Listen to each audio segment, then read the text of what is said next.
Robert Halfon, reflections on Rushi Sunak coming to Harlow.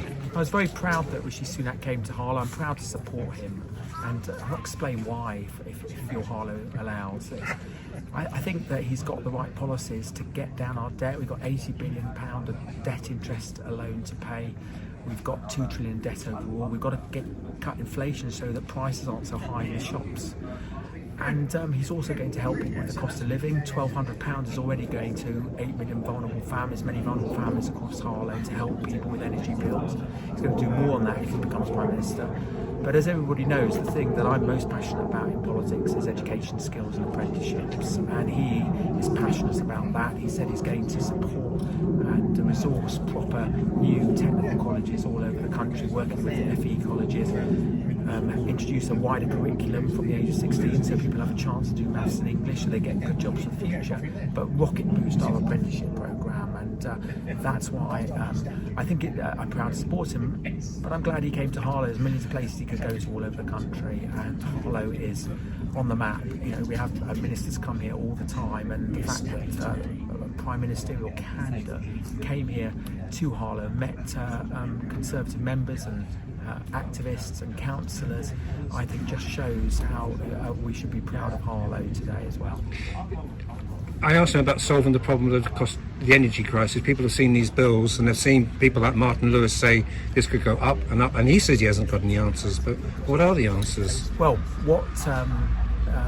first of all, it's important to note the £1,200 that's going to the most vulnerable families. That's a lot of money. The government have spent £37 billion on helping people, cutting fuel duty, the council tax rebate of £100, national insurance tax cut for 70% of households. So those are important things. It's not a small sum of money, but absolutely, and I said this on the Radio 4 this morning, that they are going to have to do a lot more as soon as the new Prime Minister gets elected in a week or so's time. And I think we need to look at various things like possible social tariffs, so people who are vulnerable will get a special tariff on their energy bill, a small business tariff, so small businesses who are absolutely paying a fortune on their energy bills, they're going to go under unless something is done.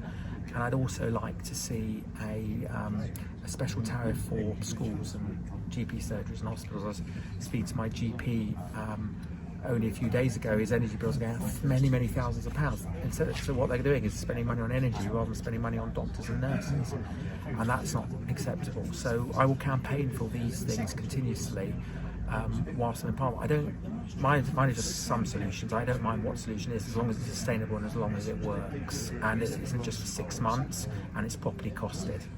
And finally, do you think, I think it was mentioned there as well, after this is over, you know, that do you think your party needs to come back together? Do you think there's been quite a bruising campaign? Well, I liken all this stuff to a big football match, a bit like an FA Cup final, where the two sides are shouting at each other and everyone's screaming at each other whilst the match is going on. But usually, whoever the winners and losers behave pretty well at the end of the match.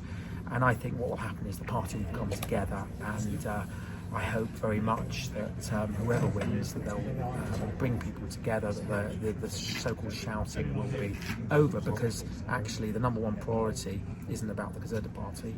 The number one priority is looking after the people of Harlow and the people across the country, and helping with the cost of living, protecting the NHS, championing skills and apprenticeships, and building an even better Harlow.